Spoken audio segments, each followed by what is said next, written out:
देने के लिए आशुतोष। एमपी के कई जिलों में बारिश हुई, कई जिलों में बारिश का रेड अलर्ट भी जारी किया गया। भारी बारिश का दौर लगातार जारी है और ये कुछ और दिन ऐसे ही चलता रहेगा। 2-3 दिनों के लिए रेड और ऑरेंज अलर्ट जारी किया गया है। मौसम विभाग ने इसकी चेतावनी जारी की है। आपको बता दें कि बारिश का जो दौर है वो इस वक्त लगातार जारी है और ऐसे में कुछ और दिन भी बारिश होते रहने की संभावना जताई जा रही है। सभी नदी नाले इस वक्त अपने पूरे शबाब पर हैं, जबकि जो डैम्स हैं उनके गेट खोलने पड़े हैं और कहीं पर 50% तो कहीं पर 100% गेट खोले जाने की जानकारी मिल रही है। और निचले इलाकों में पानी किस तरह से लग रहा है आप दूसरी तस्वीर में देखकर उसका अंदाजा लगा सकते हैं। बढ़ते आगे रायसेन से अगली खबर, जहां लगातार बारिश का दौर जारी है और इसकी वजह से हादसे भी हो रहे हैं और उसके बाद भी लोग सबक नहीं ले रहे।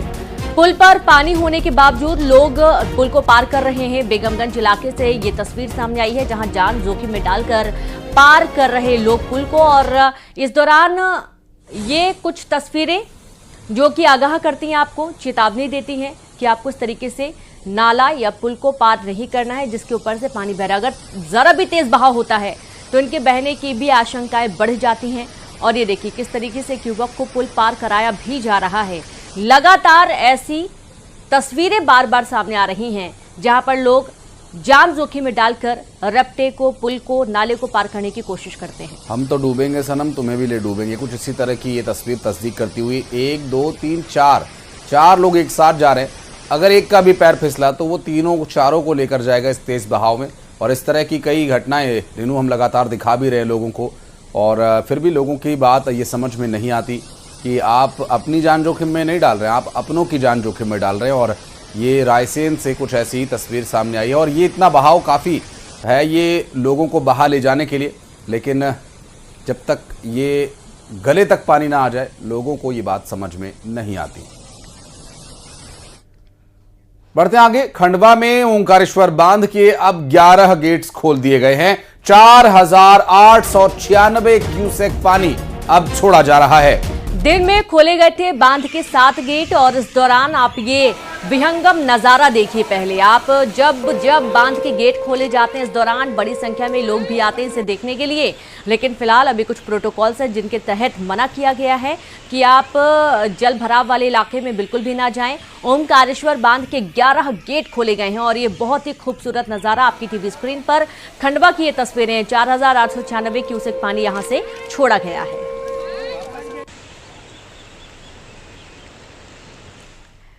खबर भिंड से, जहां सिंध नदी के बढ़ते जलस्तर को लेकर कलेक्टर ने अलर्ट जारी कर दिया है। दरअसल नदी से प्रभावित होने वाले करीब 33 गांवों के लिए यह अलर्ट जारी किया गया है।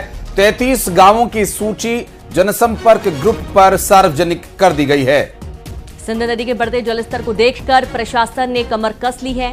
तो वहीं पिछले सालों में सिंध नदी में जलस्तर बढ़ने के बाद बाढ़ ने भारी तबाही मचाई थी और कमोबेश कुछ इस तरह की स्थिति आज भी यहां बनती नजर आ रही है।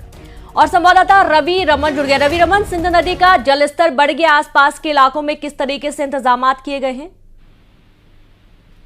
रीनू, मैं आपको बताऊं कि जो भिंड जिले में जो सिंध नदी का जो निकास है वो कहीं ना कहीं वो 33 गांवों को प्रभावित कर रहा है। अब जब सिंध नदी का रात में करीब 1 बजे से जलस्तर बढ़ना शुरू हुआ तो भिंड कलेक्टर संजीव श्रीवास्तव के द्वारा एक सार्वजनिक सूचना की गई है और मीडिया के माध्यम से लोगों को अवगत कराने का सिलसिला जो है वो शुरू कर दिया गया है। इस गांव में जो 33 गांव प्रभावित हो रहे हैं, भिंड में मडनई, जखमौली, खैरा श्यामपुरा, ककारा और टैनगुर, ये गांव प्रभावित हो रहे हैं। और महगांव की अगर बात की जाए, दूसरा तहसील जो है वो उसमें सांदरी, बजरौली, बछरेटा, बरेही खुद और बरेठी राज, खेरिया सिंध, कछार और रौन में इंद्रुखी, कौंदकी मड़ैया, निवसाई, मैयर, रेमजा, मेहदा, पड़ौरा, दोहर, हिलगवा और मेहोना में जो प्रभावित गांव हैं रीनू वो हैं गोहर, पर्राइच, बड़ेतर, मड़ियावली, खुर्द और लाहर के लिलवारी और बरद, अजनार, मड़रौली और सिजरौली, ये सारे कुल मिला के 33 गांव प्रभावित हो रहे। चूंकि पिछले सालों में जो बाढ़ आई थी, बारिश का जल बढ़ने के कारण जब सिंध नदी का जलस्तर बढ़ा था तो भारी तबाही देखने को मिली थी। लोग बेघर हो गए थे, लोगों के घरों में जो राशन सामग्री थी वो पूरी तरह से तबाह हो चुकी थी। इन सब घटनाक्रमों को देखते हुए कलेक्टर ने अलर्ट जारी कर दिया है और लगातार मुनादी भी कराई जा रही है इन गांवों के आसपास कि कोई भी नदी के आसपास नहीं जाएगा और ना ही कोई भी जो गांव है जो बाढ़ से चपेट में पिछले सालों में रहे हैं उन लोगों को भी अलर्ट कर दिया गया है। कभी भी अगर जलस्तर बढ़ता है तो आप लोगों को गांव में उन स्थानों पर जाना पड़ेगा जो ऊंचाई वाले हैं और आप अपनी जान जोखिम में ना डालते हुए नदी के आसपास नहीं जाएंगे। बिल्कुल, बहुत शुक्रिया आपका रवि रमन तमाम जानकारी के लिए। और इस तरीके से अलर्ट भी जारी कर दिया गया है, चेतावनी जारी करते हुए बताया गया है कि जलस्तर बढ़ा हुआ है। पिछले साल भारी नुकसान हुआ था, तबाही हुई थी और उसके चलते प्रशासनिक अमला इस बार मुस्तैद है। और बढ़ते आगे राजनांदगांव से अगली खबर, जहां राजनांदगांव में करोड़ों का नशीला पदार्थ जलाकर नष्ट किया गया। 6,564 किलो गांजा सहित अन्य नशीले पदार्थों को नष्ट किया गया। 6 करोड़ से ज्यादा के नशीले पदार्थ जलाकर नष्ट कर दिए गए। सोमानी थाना क्षेत्र के सांकरा में ये कार्रवाई को अंजाम दिया गया है और ये देर रात की आप तस्वीरें देखिए जिस वक्त इन नशीले पदार्थों को जलाकर नष्ट किया जा रहा था। 6 करोड़ से ज्यादा की कीमत बताई जा रही है।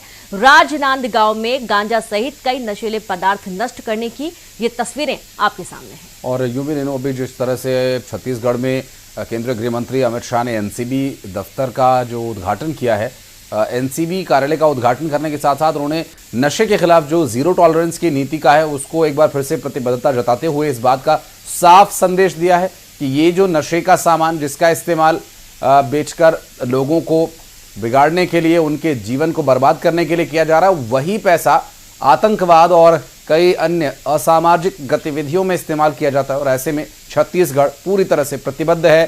छत्तीसगढ़ प्रशासन, छत्तीसगढ़ की सरकार नशे के खिलाफ हर वक्त तैनात है। और बढ़ते आगे दतिया से खबर है, जहां दतिया में 24 लोग